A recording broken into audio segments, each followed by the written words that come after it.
Ẹ kú dédé àsìkò yìí gbogbo ibi tí ẹ ti ń gbọ́ mi nílé lóko tàbí lẹ́yìn òde, ẹ jẹ́ kí a gbàdúrà. Bàbá ayérayé, a dúpẹ́ fún àánú àtọ́jú rere tí a rí gbà. A dúpẹ́ tí a tún rí ọjọ́ ajé mìíràn nínú oṣù kẹta. A dúpẹ́ nítorí pé ẹ kò fi wá sílẹ̀, fi àánú gbé wa ró. Àánú yín pa wá mọ́, àánú yín dá wa sí. Ògo ni fún orúkọ mímọ́ yín. Ọ̀nà tá a gbọ́ lẹ́ni kó ṣe ayé àti ọkàn wa ní rere, kó má ṣe lòdì sí wa ní ọjọ́ ìdájọ́. Torí tí a gbàdúrà ní orúkọ Jésù Olúwa wa. Àmín, àmín orúkọ Jésù. Ìwé ọ̀run ṣíṣí tí a ti ọwọ́ olùṣọ́ àgùntàn yín náà kọ Adébóyè kọ. Èní ọjọ́ ajé, ọjọ́ karùndínlọ́gbọ̀n oṣù kẹta. Àkòrí tí a ó gbé yẹ̀wò sọ wípé o kò ní ọ̀nà mìíràn apá kejì. O kò ní ọ̀nà mìíràn apá kejì.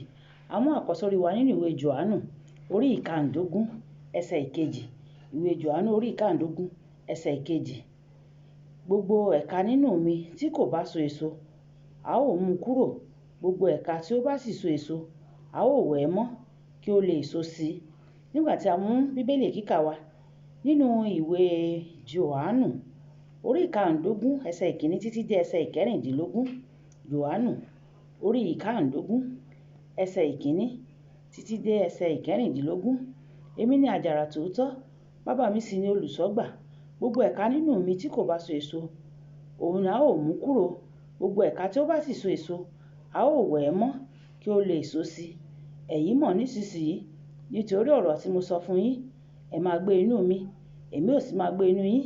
Gẹ́gẹ́ bí ẹ̀ka kò ti lè so èso fún ara rẹ̀ bí kò ṣe pé ó bá gbé inú àjàrà, bẹ́ẹ̀ ni ẹ̀yin bí kò ṣe pé ẹ bá gbé inú mi.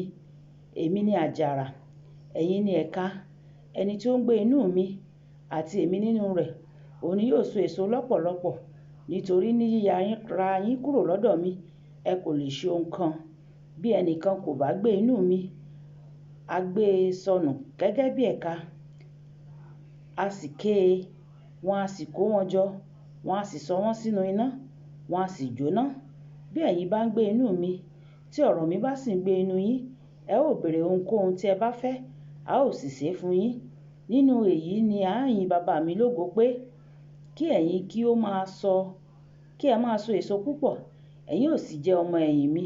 Gẹ́gẹ́ bí bàbá ti fẹ́ mi, bẹ́ẹ̀ ni èmi fẹ́ yín. Ẹ dúró nínú ìfẹ́ mi. Bí ẹ̀yin bá pa òfin mi mọ́, ẹ ó dúró nínú ìfẹ́ mi. Gẹ́gẹ́ bí èmi ti pa òfin bàbá mi mọ́, tí mo sì dúró nínú ìfẹ́ rẹ̀. Nǹkan wọ̀nyí ni mo ti sọ fún yín, kí ayọ̀ mi kí ó lè wà níwájú yín àti kí ayọ̀ yín kí ó lè kún. Èyí ni òfin mi, pé kí ẹnikẹ́ni tí ó bá fẹ́ràn, pé kí ẹ̀yin kí ó fẹ́ràn ara yín gẹ́gẹ́ bí mo ti fẹ́ràn yín. Kò sí ẹnikẹ́ni tí ó bá ní ìfẹ́ tí ó tóbi ju èyí lọ, pé ẹnìkan fẹ́ ẹ̀mí rẹ̀ lélẹ̀ nítorí àwọn ọ̀rẹ́ rẹ̀. Ọ̀rẹ́ mi ni ẹ̀yin ṣe bí ẹ bá ṣe ohun tí èmi pa láṣẹ fún yín. Èmi kò pè yín ní ọmọ ọ̀dọ̀ mọ́ o, nítorí ọmọ ọ̀dọ̀ kò mọ ohun tí olúwa rẹ̀ ṣe. Ṣùgbọ́n èmi pè yín ní ọ̀rẹ́, nítorí ohun gbogbo tí mo ti gbọ́ láti ọ̀dọ̀ bàbá mi wá, mo ti fi hàn yín. Kì í ṣe ẹ̀yin ni ó yàn mí, ṣùgbọ́n èmi ni mo yàn yín. Mo sì fi yín sípò kí ẹ̀yin kí ó lè lọ, kí ẹ sì so èso, àti kí èso yín lè dúró, kí olúkúlùkù kí ohunkóhun tí ẹ bá béèrè lọ́wọ́ bàbá ní orúkọ mi, kí a lè ṣe fún yín. Kí Olúwa kó bùkún kíkà àti gbígbọ́ ọ̀rọ̀ rẹ̀ wàyí. Ẹ gbọ́ ohun tí olùṣọ́ àgùntàn yín náà kọ Adébóyè ní fún wa ní èní ọjọ́ ajé. Ọ̀pọ̀ àwọn ènìyàn wà tí wọ́n di àtúnbí, tí wọ́n sì wí pé àwọn kò fẹ́ wàásù ìyìn rere. Wọ́n rò pé níwọ̀n ìgbà tí àwọn kò bá ti bojú wẹ̀yìn, kò sí ìyọnu. Irọ́ ńlá nìyẹn o. Ó ti sọ ara rẹ̀ pọ̀ mọ́ àjàrà. Ó sọ ara rẹ̀ pọ̀ mọ́ àjàrà tí Jòhánù orí ìkàndógún ẹsẹ̀ ìkejì sọ gbangba pé gbogbo ẹ̀ka tó bá wà lára àjàrà gbọ́dọ̀ so èso. Dandan ni láti so èso tí o bá fẹ́ láti máa wà ní ara àjàrà lọ. Ǹjẹ́ o fẹ́ jẹ́ ara àjàrà bí? O gbọ́dọ̀ ṣe iṣẹ́ evangelist. Bí bojú wẹ̀yìn gẹ́gẹ́ bí onígbàgbọ́ kì í bẹ̀rẹ̀ pẹ̀lú kíkúrò lọ́dọ̀ Ọlọ́run o, àti dídá ẹ̀ṣẹ̀ nìkan o. Kíkọ̀ láti wàásù ìyìn rere máa ń jẹ́ ọ̀nà bíbojú wẹ̀yìn o. Ìwé Jòhánù orí ìkàndógún ẹsẹ̀ kẹfà sọ pé ẹ̀ka tí bàbá bá ti ké kúrò, ó ń lọ sí inú iná nìyẹn o.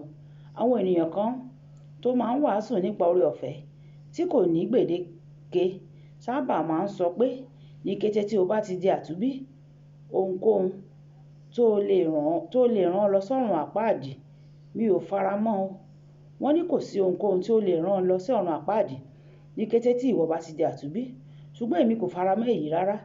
Nígbà tí àwọn ènìyàn bá di àtúnbí, wọ́n di ara àjàrà. Ṣùgbọ́n tí kò bá so èso, a ó ké kúrò lára àjàrà. Nígbà tí a bá ké ènìyàn kúrò lára àjàrà, yóò gbẹ. Àwọn ènìyàn yóò sì kó ohunkóhun tó bá kù jọ láti dá iná sun. Ìyẹn ni ohun tí ọ̀rọ̀ Ọlọ́run sọ kedere. Nítorí náà, fún àǹfààní ara rẹ, rí dájú pé ò ń so èso fún ọ̀gá ògo. Ìdí mìíràn tí o fi gbọ́dọ̀ jèrè ọkàn ni pé kí àwọn àdúrà rẹ lè gbà. Ìwé Jòhánù orí 15 ẹsẹ̀ 16 sọ wípé kì í ṣe ẹ̀yin ni ó yàn mí, ṣùgbọ́n èmi ni mo yàn yín. Mo sì fi yín sípò kí ẹ̀yin kí ó lè lọ, kí ẹ sì so èso, àti kí èso yín lè dúró. Kí olúkúlùkù kí ohunkóhun tí ẹ bá béèrè lọ́wọ́ Baba ní orúkọ mi, kí a lè fi fún yín. Mi ò mọ̀ bóyá o ṣe àkíyèsí pé ó dàbí ẹni pé Ọlọ́run máa ń tètè rán èsì sí àdúrà Kìrìsìtẹ́nì tuntun ní kíákíá.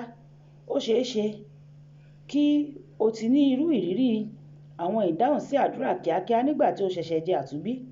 Ṣùgbọ́n ní báyìí, ṣé ó dàbí ẹni pé wàá pàṣẹ kí òkè ṣídìí yóò sì jẹ́ pé ó kọ̀ láti gbọ́? Ṣé Ọlọ́run ti yí padà ni? Ṣé kì í mú ìlérí rẹ̀ ṣẹ mọ́ ni?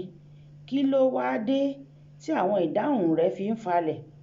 Ó kàn lè jẹ́ torí pé o kọ̀ láti máa jèrè ọkàn fún un ni o. Kókó iṣẹ́: gbé ẹ̀rọ ìbánisọ̀rọ̀ rẹ kí o sì sọ nípa ìhìnrere fún àwọn ó kéré tán ẹnìkan, nípa pípè lórí aago, nípa àtẹ̀jíṣẹ́, àti nípa ọ̀nà mìíràn. Ọlọ́run yóò ràn wá lọ́wọ́ láti máa jèrè ọkàn. Olúwàbùkọ́lá Ayákó ni orúkọ mi. Nígbà tí a pàdé náà, la ìpàdé wa bí ó dàbọ̀.